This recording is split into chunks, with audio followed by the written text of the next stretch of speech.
talking to him. It was great to commentate a little Game Bread Bare Knuckle back in the day. Hopefully, we'll get on those hot mics very soon. The one, the only, Brendan Schaub. Brendan, what's up, brother? What's going on, pal? Yeah, man. Hopefully we got a Game Bread coming up. That was so much fun, man. Yeah, I like that. And I don't know if you're more, if we had more fun commentating or more fun going to Mary Mahoney's, but I don't know which one, you know? Oh, dude, Mahoney is tough to beat. We did fan questions on Firing the Kid. I think it comes out this week because we're in the transition moving to Austin, right? So we have to bank some assets. So we banked one of fan questions. One of the fan questions was if you're on death row, your last meal, and mine was Mahoney's by far. Yeah. I'm with you there. I'm with you. The lethal injection, Mahoney's, then the lethal injection. Give it to us. I'm with you, brother. Give it to me. Dude, that's my favorite restaurant of all time in Biloxi, Mississippi, dude. It's crazy. Crazy life, man. All right, so much to get into. UFC 314. We saw the Paddy Pimblett show take over Miami, Florida. Volkanovski, is he the greatest featherweight of all time? So much. And before, though, you know this, baseball dads and happy wife, happy life stuff. So before I say anything else about fighting, my wife wanted to ask you. She's like, hey, when is my man Brendan? When is Jerry O'Connell? When is Bravo? When is this happening again? She was a massive fan, brother. When is this happening? Man, I'll tell you what, that show is Jerry O'Connell, me, I forget the other, Michael Yo, one of the old VJs from MTV. We had that show where we broke down, it's ridiculous to say, but we broke down Real Housewives of all the cities. Yeah. And we had Kelly Rippon, all these big stars, and they shot like 5 episodes in New York. But it came out right around the Me Too movement, like right when that was hot. So Bravo was like, bro, we can't have a panel of 4 dudes breaking down a female show. So it was just bad timing, man. Dude, you know, that's all it was. I know. It's I thought it was classic. It's so funny. Like I said, my brother, massive fan of yours. I saw you long ago. He brings you up all the time. And my wife, same thing. She doesn't care any of this fight world. She's like, wait, I know Brendan. He was on Bravo. Like that's how she knows you, It's crazy. Dude, I was on Bravo for a hot second doing the pre and post shows for like the Grammys, the Oscars, all that stuff, man. And I knew my time was coming to an end because, they brought me on and these celebrities, they look ridiculous and they're walking the red carpet and we're live, dude. And I'm just lighting these dudes. I'm lighting the guys up. I'm lighting the girls up, just having fun, like roasting them. Because at the time also I was doing King the Sting with Theo Vaughn, which was an all roast show. So that was like my pattern. I was just like roasting people every Tuesday, Thursday. And I got on E, and when you roast, who was it? It was like Little Zany X, where the hell those guys are, and he was just like sad, and I just like lit him up, and then the producer in my ear like, dude, you gotta back off. I'm like, I can't. And then Lady Gaga walks down the aisle, and she has like 14 people holding her dress. I'm making fun of her, and at the end, the producer was just like, I think we're good, man. I think we're good. And I was like, oh, I won't be back. And yeah. Dude, you know how many, Brendan, I swear to you, I got so many messages about our commentary together. And they're like, I've never heard anything like it. It was almost a half, comedian show up there. We remember we were talking about the music, people coming in, 10, 9, and 8 people in the music. But honestly, I loved it. And I heard, from the bosses above, they loved it. And it was different. It was us, right? It wasn't just the vanilla and that you hear other stuff. But like I said, but you know what it is like with all that stuff. Like I've worked with so many people, but when it comes to that commentary team, the reason why Rogan, Anik, and DC are by far the best, like bar none, hands down, the best of all time, is because there's chemistry there and they're friends. So you and I we knew each other, but we haven't worked together. So I was getting nervous because if you don't like gel with somebody, then I'll just go into the X's and O's and it's going to be pretty boring. But if I feel comfortable where I can mess around and get kind of silly and know you're going to cover your bases, dude, then we're cooking. We're cooking, dude. So I had so much fun, man. I had so much damn fun. Yeah. Likewise. You remember you cooked my watch. I remember that to this day, brother. Cooked it. I owe you a watch, man. I told you, I said, I got to get you a new watch, dude. I owe you a watch, bro. I owe you a watch. I got it, man. Gotcha. All right. Let's get into it. UFC 314. Of course, I listened to your stuff. I watched it this morning. So a lot of it I know, but a lot of it I want to bring to the Fight Bananas crew here. Yeah, I know Volkanovski won the championship, reclaimed featherweight goatness if you want to, and won the main event. Still, with that being said, it was the Paddy Pimblett show. Paddy Pimblett stole a show all week, and we've talked about it off air too. I see all the analytics of everything we do in Fightman as Paddy Pimblett 4-1 Alexander Volkanovski all week long. It was his week, his show. Even with getting the stoppage on Michael Chandler, I thought Paddy Pimblett stole the show. What do you think, and what's next for Paddy? Yeah, I think no matter who you have on, unless it's like a Conor McGregor type, Paddy's going to steal the show. So, Tom Aspinall is a big name over there in England, and people think he's the face of kind of Europe right now, and I disagree. There's no one for him to fight. Even if he fights John Jones, after that, it's kind of there's no one for him to fight. So I think Paddy's that guy. And right now with the UFC, they need stars, man. You're in the same business as I am. So it's like across the board, views and ratings are down, man. Because there's not that it factor where the casual fans are tuning in. The hardcores, they know exactly they got us. They're never leaving. Right. But in order to get those massive views, in order to get those crossovers, you got to have stars. And UFC has a real star problem right now. Paddy's that guy. I've interviewed everybody in the freaking world, and there's, Conor's a different animal. But take Conor out of this. When it comes to just, especially the current UFC roster, Paddy, I'm telling you, man, is a freaking superstar. This dude. I mean, when I interviewed him, he was probably 230 pounds. I mean, fatty Paddy. And he's a guy that even at that size, he just commands the room. He's so goddamn talented, man. He's so talented. I couldn't agree more.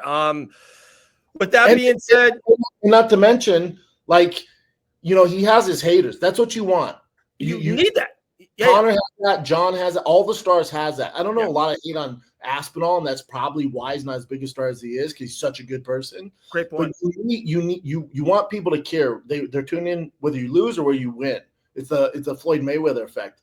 For Paddy, it's like you're on this climb with him. It's my favorite part of mixed martial arts. I think it's the best part of sports when you have a prospect and they're on this climb.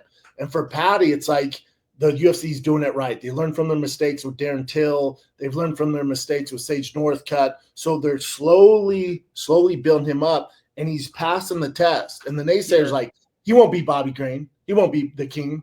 And then he smokes him. Like, all right, well, he beat him. And then they go, he's an older guy. He loses all the time. Like, okay, here's Michael Chandler. Now he's a top 10 guy. He won't beat him. Dude, that wasn't even a competition. He beat the brakes off Charlie O. I mean, he beat the brakes off Michael Chandler way worse than Charlie O did. Way worse. So to me, I love when guys are passing these tests. If you remember, same thing with Conor McGregor. Same freaking thing. People are like, he won't beat this guy. Aldo got his number. Chad Mendes can wrestle. And he's right. Mendes, yeah. So it was always this. It was always this, he can't do it. He can't do it. Paddy's that guy, man. People need to get on board. People forget, Brendan, I say this all the time. Everyone's like, Conor was gifted this, golden road to the title. He defeated Dustin Poirier and Max Holloway on the road. People forget that. They weren't those men then, but fight level they were. It was crazy time.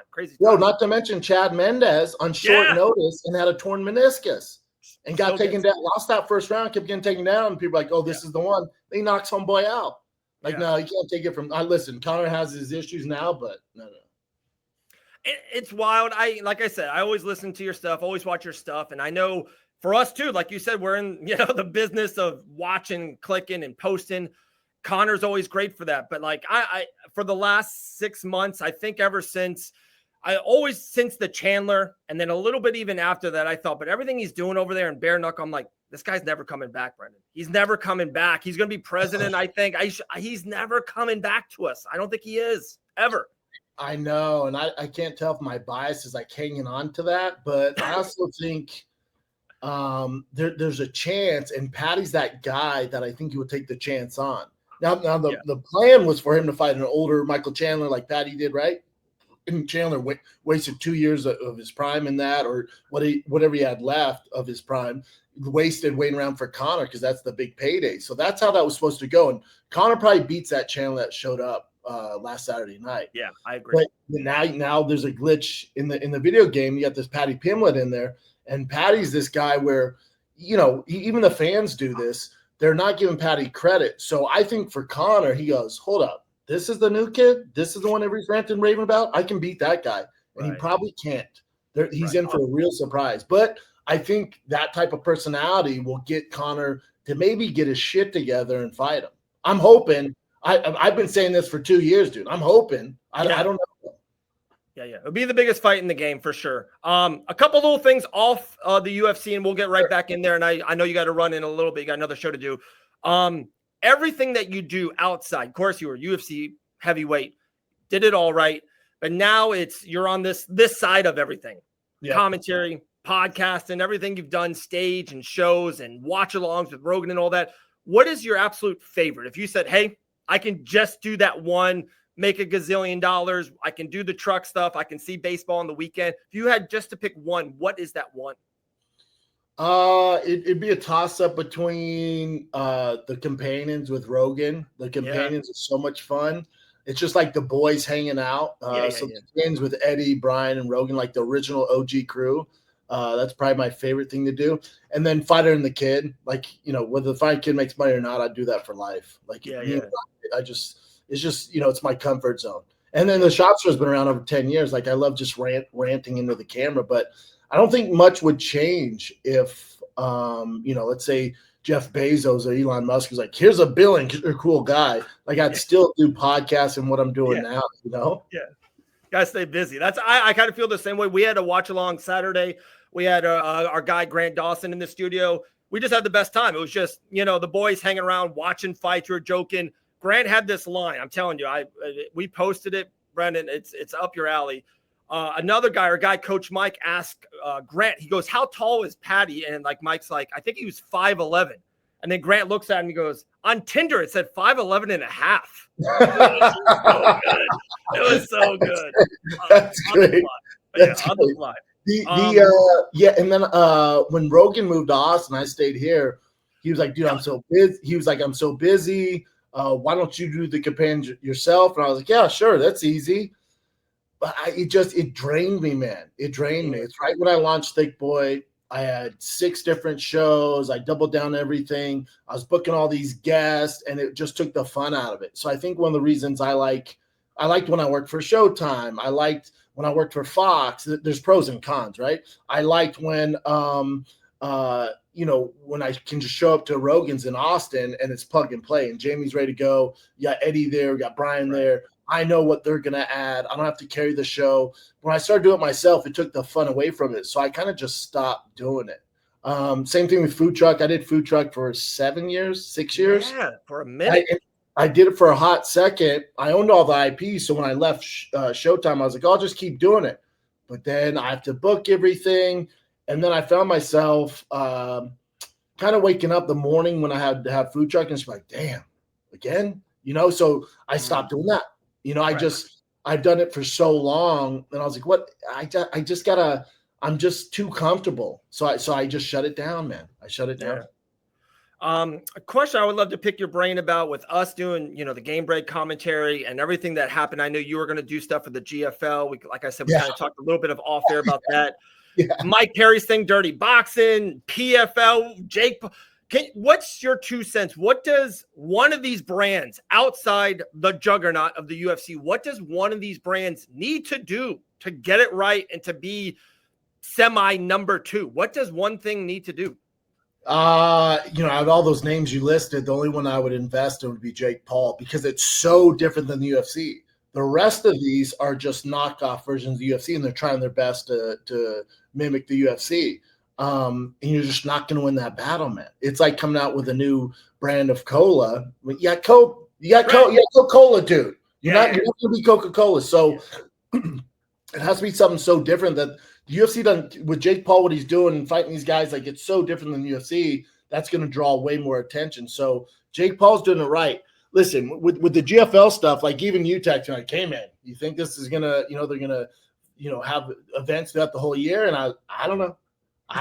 They told me, before I do anything, my manager's like, let me see the funding, all that. And they had funding. I got paid, So I never assume these things are going to go go through. It's just I've been in the game too long. So I'm like, Yeah. so when I got the news, I'm like, that makes sense. That makes sense because it's so up and down. The fight game's so damn tough. And I think from being in the fight game with, working at Mass Square Garden with Showtime, for Bellator, for Game Bread, for all these different fight promotions, you realize that the amount of respect you should have for the UFC should be tenfold. What they're doing, I know they're the big dog, so they get all the hate, but they're the only combat promotion to ever make a profit. They're the only one to actually work out. So hats off to Dana and that crew, man. It's wild what they do. For sure. Like I said, here's a good one. Real ones, remember, it was the Big Brown Breakdown before the Below the Belt and Schaub show. The real ones. Right. I love it. That's right.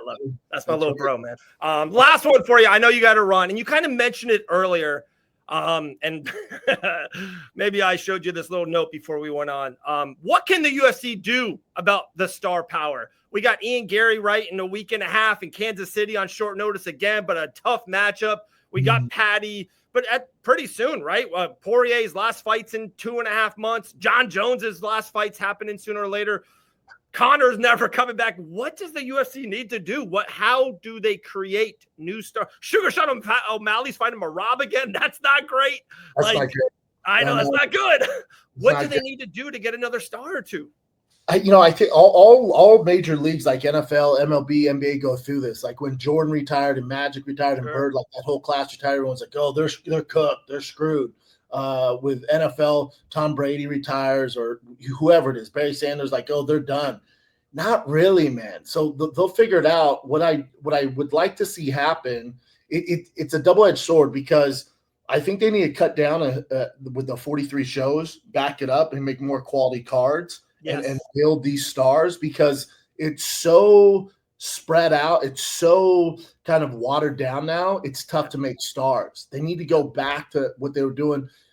And maybe there's a middle ground there with instead of 43, maybe it's 30, but the cards are better quality.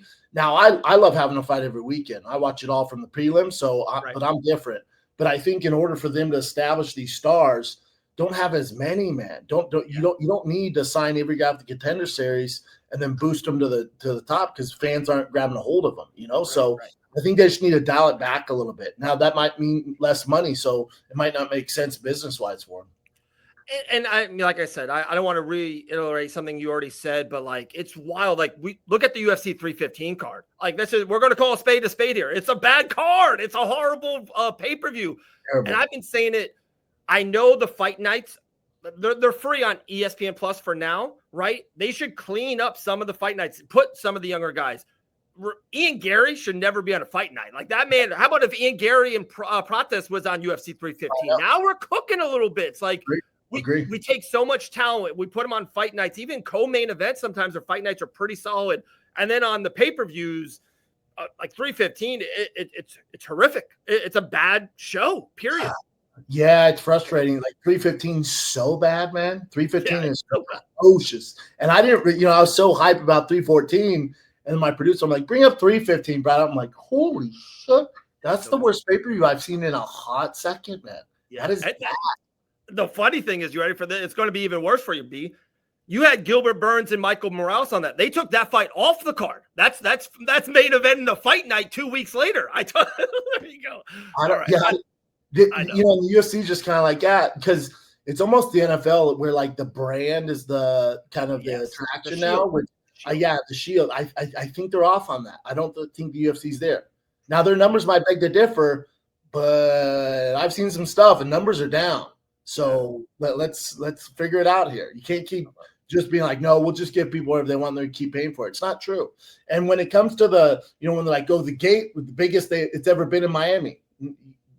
That's all bullshit. So when they say the gate, when they say UFC 314 biggest gate ever, no. They actually sold less tickets than last time, but the prices have gone up. Inflation of the ticket has gone up. Right. So they might have sold less tickets, but the amount of ticket prices has gone up significantly. Right. So when they keep going, we set record gate, President's here, all this, it's all bullshit. They're actually selling less tickets. It's just more expensive tickets. Crazy. Hey, you got baseball this weekend? You got the playoffs start for you? No, not yet. We got baseball playoffs starting in 2 weeks, but that's a rec league, and that team's terrible. I don't. Last game, my son, I told him, he goes, "What's the goal today?" I go, "No hitter, dude. Yeah, at rec league, you have to throw no hitter." So he's throwing a no hitter, and people are like, "Oh, no hitter." Listen, it's rec, so they usually pitch about 3 to 4 innings. 3 to 4. I'm in it.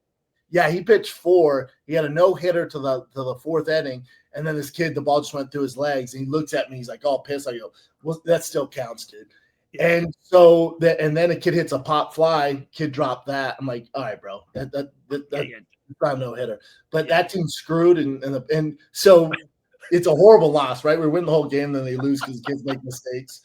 And the coach goes, "Coach Schaub, you got anything to say?" And I was trying to be serious. I go, "We're still in the playoffs." And I started laughing, and then the parents are laughing. I'm like, "Yeah, we're still in the playoffs, baby." And you just tell the parents, like, "Dude, get out of here." But travel ball, we have our first tournament on Friday, and that's big boy ball. So that's big boy. And Brian, I know you got to run. All right, brother, you're fine. I got a while. Well, okay. When did the whole Austin thing come about? Like we talked a little bit about it off air. Was this major plan for a long time, or was it like, I remember you were like, "Hey, Brian, you got to go there. Like you got to be there. You're being a good guy, good friend, good brother, right? You're like, you got to go." Did you think in the back of your mind you were going to go? Like, how did dude, I got 4 kids. I can't move across the city without being a 2-year plan. You know what I mean? Like, how'd you get this done, brother? I know. It started with the fires. Like, so if you don't know the way LA works, so think of a mountain like this. Yeah. Palisades is here, and I'm on the other side of the mountain. The only thing that separates us is the mountain. Yeah. So when the fires hit, the fires everyone I'm sure heard about, there's all these fire trucks around my neighborhood, like everywhere. And one of the fire truck guys recognized me. I'm talking to him, and he goes, "Buddy, get your kids out." I go, "Really?" I go, "But we're good here." He goes, "You're not." He goes, "Because we're here because if those winds change 2 miles an hour this way, you're the Palisades." Yeah. He was like, don't wait for the government to tell you to get your kids out." So we dipped out, power shut down. We were shut down for 2 weeks, living with my mother-in-law. And my wife, I wanted to move during the pandemic. I was so sick of LA in the pandemic. Right. And that's when all my guys moved. And my wife just wasn't having it. She's from here. Her family's here. So she wasn't having it. Then the fire, she looked at me and was like, "Let's get the hell out of here." I'm like, "Really?" She was like, "Yep." So I put the house up the next day for sale. The other house was up for sale. And then when those sold, I'm like, "Oh, shit, it's getting real." And then for me, it got real when I had to shut down my fish tanks on Saturday. I was like, "Oh, shit, I'm really leaving, man." So I think it's just time. I think it's good for the kids, for them to see a little bit of adjustment. Everyone's a little too comfortable. And it's just whenever I make these big moves, it always works out. So I think it's good. And in regards to Callan, comedy in LA is pretty dead. It used to be the golden age. It used to be especially 2018, 2019, especially when I got into comedy, like 2016 to 2019 was like the golden age of the comedy store. All that's gone. It's all spread out. COVID kind of messed everything up. Cancellation culture messed everything up. So the comedy store is not really pop anymore. So for Callan, he just became kind of this road comic, and he's on his own. He's not around, his peers and stuff like that. So I told him he needs to move, and he's like, "Oh, I agree with you." And then when the fires happened, I told him, I said, "I'm leaving, dude. I'm leaving." And he's like, "Serious?" I'm like, "I'm leaving, bud. I'm leaving. I think you should come." But he has kids here. He has family house here. I go, "I don't put any pressure on you, but I'm out." Yeah. So he was just like, "All right, I'm coming with you." Yeah. And, Brian's crazy ass. We went out before we did the companion. We came out like 2 days earlier.